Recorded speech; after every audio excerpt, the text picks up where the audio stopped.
C'est retour au stade Océane, un stade qui a souvent été un champ de mine la saison dernière plutôt qu'un jardin. Hein. Il n'y a eu que 3 victoires si je ne me trompe pas. Comment vous appréhendez, vous abordez ces retrouvailles et avec le stade Océane et avec son public? Mais je pense qu'avec le public, très bien, puisque malgré tout, la fin a été heureuse et que c'était le plus important pour eux. Comme tous supporters, ils veulent le bien du club et on a réussi, donc très content de ce côté-là. Après, sur les résultats, effectivement, à domicile, ça a été compliqué. Mais c'est difficile de tirer des bilans, parce que sur la saison d'avant, justement, c'est ce qui a aussi été la force du club et des résultats et du maintien. Donc voilà, j'espère qu'on réussira à être plus complet cette saison. Et bien évidemment, on espère que ça passe par des résultats à domicile parce que c'est toujours bon. Tu as tiré quoi comme enseignement justement de ce bilan à domicile de la saison passée? Voilà, il y a eu des défaites contre bien plus forts, il y a eu des défaites qui auraient pu être très évitées. Qu'est-ce que tu as tiré comme enseignement et est-ce qu'il y a une formule, je ne vais pas dire une formule magique, mais voilà, une solution pour que ça soit un brin meilleur cette saison? Je pense pas qu'il y ait de réelles solutions parce que les plans de jeu ont été les mêmes à domicile et à l'extérieur. Je pense que la confiance a été entamée et qu'après ça a été plus compliqué. Et au contraire, comme justement à l'extérieur on performait, bah, peut-être qu'on y allait sans réfléchir. Donc c'est bien de partir sur une nouvelle page et j'espère qu'on écrira des belles choses. Je reste sur les enseignements. Qu'est-ce que tu as tiré comme leçon de la première journée et de l'échec à Monaco où le HAC n'a pas été ridicule, mais le HAC s'est incliné?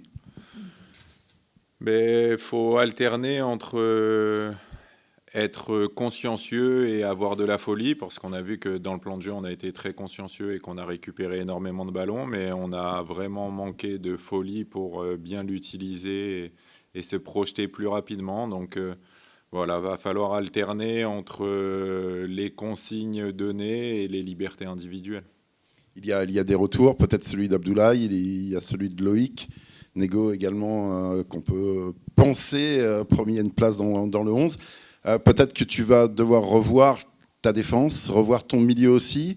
Voilà, ça va être quoi les options? Tu disais, j'ai vite envie de partir sur un schéma un peu plus offensif. Est-ce que là, dès cette deuxième journée, tu as les armes pour mettre en place ce système qui va un peu plus de l'avant?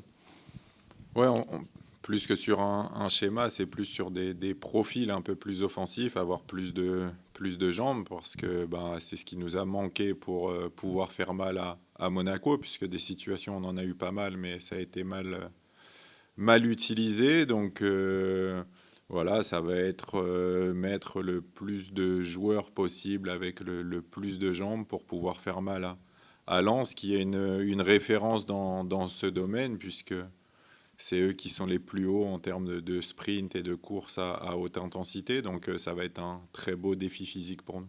Bonjour Didier. Je reviens sur la partie défensive. Vous ne manquez pas de profil pour l'instant. Il y a beaucoup de monde en défense, surtout en défense centrale. C'est un problème ou un luxe? À partir du moment où ils ont la mentalité qu'ils ont aujourd'hui, c'est un luxe parce que tout le monde est tourné vers le collectif.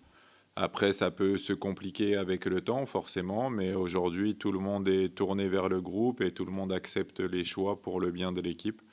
Ça fait partie du foot. Faut pas penser que parce qu'on est au Havre, il n'y aura pas de concurrence. C'est ce qui fait partie de la vie de tous les clubs et encore plus des grands clubs. Ben, nous, on a un secteur aujourd'hui où même dans notre club pas très huppé, eh ben on a ce luxe, donc ils doivent l'accepter et s'ils veulent espérer un jour jouer à un plus haut niveau, eh ben ils devront faire face à ça aussi. Et dans ces profils-là, est-ce qu'avoir un jeune comme Thierry qui sort d'une grosse saison, qui a, on suppose, les dents longues, les crosses, que justement, ça peut être bénéfique pour tout le monde d'avoir un mec qui pousse tout le monde derrière? Pour moi, la concurrence, elle ne peut être que bénéfique à partir du moment où tout le monde a la bonne mentalité. Mais c'est sûr que même si Gauthier n'a pas tendance à se relâcher, je pense que Aliou lui a fait énormément de bien sur cette pré-saison et que il sait que derrière lui, il a un jeune qui a envie de se montrer, qui a fait une belle saison, qui est très à l'écoute, très travailleur. Donc ça le pousse à maintenir le niveau qu'il a actuellement. Le mercato n'est pas terminé. Voilà, on attend encore des arrivées ici. Lens, attend aussi des arrivées, il y a peut-être des départs. Il y a deux écoles, il y a des personnes qui aimeraient que le mercato se termine avant le début de la saison, d'autres non. Vous êtes plutôt de quelle école, vous? C'est toujours compliqué, puisque après, si on le fait avant la fin, avant le début du championnat, est-ce que nous, on serait en mesure de pouvoir recruter à ce moment-là? Je sais pas. Après, oui, c'est plus facile, forcément, pour savoir vraiment l'équipe que l'on aura et travailler. Mais malgré tout, je pense que nous, sur les grandes lignes, on sait déjà à quoi s'attendre pour cette saison. Donc, on n'a pas non plus lieu de se détourner de ce qu'on fait actuellement et de trop penser. Et je pense qu'on a 95% minimum de l'effectif actuel qui sera là pour, pour la fin du mercato. Bonjour Didier, on parlait justement de l'effectif, notamment en défense. On sait que ça peut aussi bouger d'ici la fin du mercato, le 1er septembre. Vous, qu'est-ce que vous en pensez? Est-ce que vous vous préparez à ça aussi, quelque part, peut-être devoir recomposer cette défense début septembre? Oui, c'est une possibilité, comme dans tous les secteurs. De toute façon, après, comme je l'ai dit, s'il y a un départ, quoi qu'il arrive, ce serait une bonne chose. Ce serait une bonne chose parce que pour qu'il y ait départ, il faut qu'il y ait la volonté du joueur. Il faut que le club accepte. Donc, bien évidemment, c'est que tout le monde sera heureux. Donc, s'il doit y avoir départ et si on doit recomposer notre effectif, ce sera une bonne chose. Il y a des joueurs qui ont envie de partir, du coup? En tout cas, il n'y a personne qui est venu dans mon bureau et qui m'a fait cette demande, non. Un mot sur cette équipe de Lens qui a perdu contre Lyon lors de la première journée, mais qui aurait pu prétendre à mieux après leur contenu, en tout cas. Qu'est-ce que vous en pensez, vous, de cette équipe qui arrive au Havre? C'est une très belle équipe. J'aime beaucoup ce qu'ils font. J'ai regardé tous leurs matchs de pré-saison et leurs premiers matchs de championnat. C'est une équipe très dynamique qui a un niveau physique très élevé avec énormément de courses et des joueurs de qualité. On parle de mouvements dans cette équipe. Après, ce n'est pas vraiment les mêmes mouvements que nous. Je pense que sur les 2 dernières semaines, ils ont acheté 2-3 joueurs à 8 millions. Donc, ce n'est pas non plus la même chose au niveau des mouvements. Mais j'aime beaucoup ce qu'ils proposent. Il y a un certain Florian Thauvin aussi qui les a rejoints. Les yeux du public, j'imagine, sont notamment sur lui. Qu'est-ce que ça vous inspire, ce retour de Flo Thauvin dans le championnat de France? Moi, je suis très content que des joueurs comme ça reviennent dans le championnat de France. Ça montre que c'est un championnat élevé, que les joueurs, quand ils reviennent, ce sont des vrais choix. Donc, ça prouve que c'est un championnat difficile, contrairement à ce qui peut se dire, et très exigeant. Et avoir des joueurs de cette qualité dans notre championnat, ça fait progresser tout le monde et c'est une bonne chose, et aussi pour le public. Et un petit mot sur Ali Samata dont on parlait. Le public havrais va probablement le découvrir pour ce match contre Lens. Qu'est-ce qu'il faut savoir? Qu'est-ce que vous pouvez dire aux supporters sur le profil et sur ce à quoi ils peuvent s'attendre? Ali, c'est un bon joueur de tête, c'est un joueur qui a toujours marqué des buts, qui garde bien le ballon, qui est travailleur pour l'équipe, avec une super mentalité. Donc je pense que ça correspond parfaitement à ce qu'attendent les supporters d'un joueur du Havre. C'est un joueur aussi qui a beaucoup changé de club, qui a vu beaucoup de choses, qui a de l'expérience. On a vu aussi ce qu'il pouvait amener à Monaco. C'est ça que vous cherchiez, d'une certaine manière, une forme de remplaçant à André Ayew, même si ce n'est pas la même carrière, mais enfin, dans le type de joueur, c'est quelqu'un qui a de l'expérience, quoi. Oui, c'est un joueur qui a de l'expérience, qui a encore pas mal de dynamisme aussi. On le voit très mobile, donc c'est très bien. Et qui impose le respect parce qu'il démontre au quotidien à ses coéquipiers. Donc c'est vraiment une très bonne recrue et on est très content de l'avoir parmi nous. On peut le comparer à Ayew dans le vestiaire ou pas vraiment? Non, pas vraiment. Dédé, c'est une personnalité. Ali est beaucoup plus réservé. C'est 2 personnalités différentes qui apportent des choses différentes, mais qui sont tous deux importants pour notre quotidien.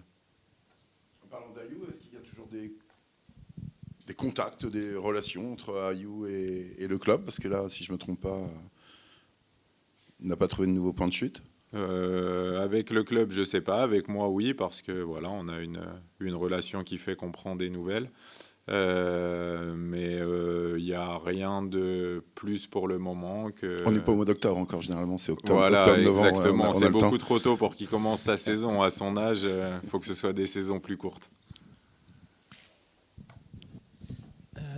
Vous l'avez dit, Lens est une équipe qui court beaucoup. Vous les avez beaucoup observés.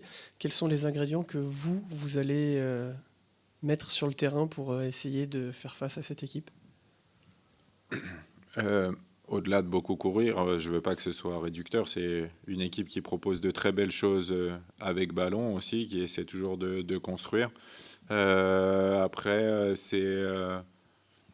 on a un style de jeu assez différent, mais il faudra qu'on augmente le curseur au niveau du dynamisme, justement, pour maintenir l'intensité. Je pense que c'est ce qui... contre les équipes comme ça, c'est ce qui fait la différence, c'est de savoir se mettre au niveau de l'intensité et après savoir profiter de nos qualités pour les déranger le plus possible. Mais si on veut exister dans ce match et mettre en place des choses, le minimum, c'est de savoir répondre à l'intensité qui sera mise par Lens. Et ce sera 90 minutes d'intensité très forte, parce qu'on sait que c'est une équipe qui c'est son point fort, quoi. Oui, exactement. C'est son point fort. Ils sont premiers dans ce domaine-là sur la première journée et ils en ont fait preuve durant toute la préparation. Donc on ne s'attend pas à ce qu'il y ait un moment où ils baissent le pied. Mais si on veut justement exister dans ce match et exister dans cette Ligue 1, nous, on devra réussir à répondre à ça et augmenter notre niveau de ce côté-là.